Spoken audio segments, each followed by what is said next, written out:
So this is just a recap of what we talked about with a couple little extra examples in there. So density is a ratio, so mass divided by volume. And whenever you have a ratio, all you're doing is you're comparing the top with the bottom. It's a comparison. So in this case, we want to know how much mass is in each unit of volume or space.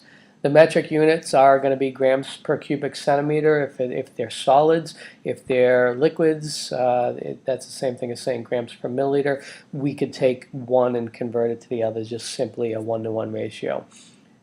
There's the equation. We discussed that already in the previous videos.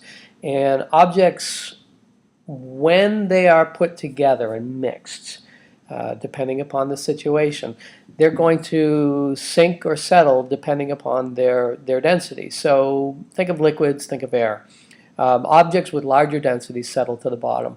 So if you think about a helium balloon, why does a helium balloon rise? Well, because the helium on the inside is less dense than the surrounding air. So the surrounding air has more matter per milliliter, per unit of volume, than the helium's density.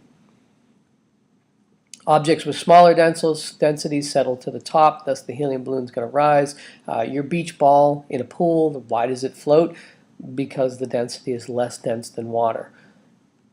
If you think about a boat, something made out of metal, well, why is it that we can get a big, huge aircraft carrier to, float versus, a piece of metal on its own? We throw it in the water, it's going to sink. Well, think about what's on the inside of that aircraft carrier. There's a lot of air. So if you take into consideration not only the metal, but the huge, huge volume of air, then the density of that ship is going to be much less than water, thus it's going to float. Of course, unless it gets a hole in it, they're in battle, they get a torpedo, then you start filling it up with water, then the object's density will change and it will sink.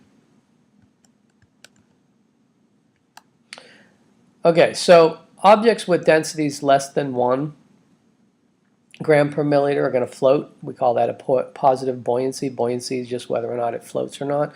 Objects with a density greater than 1 gram per milliliter will sink, which have a negative buoyancy.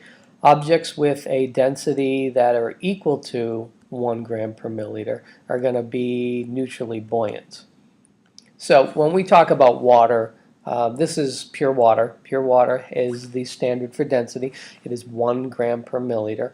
So the ship right here, it has to have a density of less than 1 gram per milliliter or per cubic centimeter because it's floating. The anchor, the little thing down here that's sinking, that has to have a density of greater than 1 gram per milliliter or per cubic centimeter. Remember, 1 is the standard for the water. If the fish is neither going up nor down and it's just sitting there, swimming, standing, sitting still, floating still, whatever you want to call it, then its density is going to equal the density of the surrounding objects. Now, does it have to be water? No. This could be a situation where it's air. This could be a tank of maple syrup.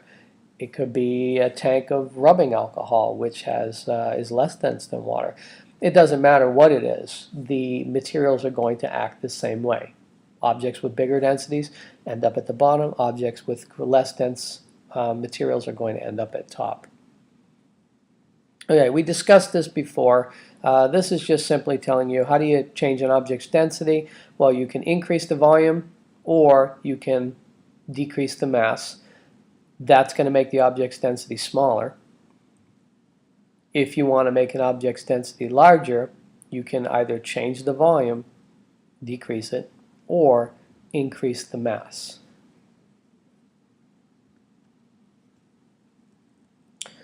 So, first of all, let's take a look at that word submarine. Marine referring to the ocean or the sea, sub meaning below. We know that a submarine should end up below the water. And if you have a submarine that needs to surface, well, what happens is the submarine empties these things called ballast tanks. It basically gets rid of the air or compresses the air and makes the sub's density smaller, causing it to rise. Or sorry, actually, the air is actually expanded inside these ballast tanks, and therefore you have basically a big air bubble, which causes the submarine to go up. If the submarine wants to go under the water, that's the whole point of a submarine, in order to dive, they fill up the ballast tanks with water. They displace the air. In fact, the air gets put into these special tanks. They compress it. They make the density in the tanks much, much greater. They allow water to come in, and the submarine gets more and more dense, and it submerges until they get to a point or a depth that they want to stop. Then they are able to control this. You don't want to have a submarine going under making a lot of bubbles, especially if it's already under and it's diving, because think about it, if you're at war and there's an enemy that has a potential fix on you, they can look and hear bubbles, and the bubbles can give away your position. So again, when the submarine wants to come up, it makes its density less. When the submarine wants to go down, it makes its density more. And again, less than what, more than what? You're talking about the surrounding environment, in this case, the ocean's water. This is also true with air. This is how we get our weather. I'll just summarize this by looking at the arrows here. When you have air being heated, it rises. Think about a hot air balloon. It rises up as it gets higher up in elevation. Eventually, the warm air is going to cool. And the way our weather works is this warm air that's cooling now becomes more dense, and it drops down, comes down to the earth, and you're going to end up with a colder weather pattern here. And then this actually causes less pressure, so a low pressure area. This causes a higher pressure area. Air likes to move from high pressure to low pressure, and so you get wind out of this. So again, temperature excites the air molecules. Those air molecules are going to expand. The density of this warm air is going to be less than the surrounding air. It's going to rise. It's going to cool. Those air molecules are going to slow down. They're going to condense together, be more compacted. When they become more compacted and dense, they drop down, and then you get these weather cycles.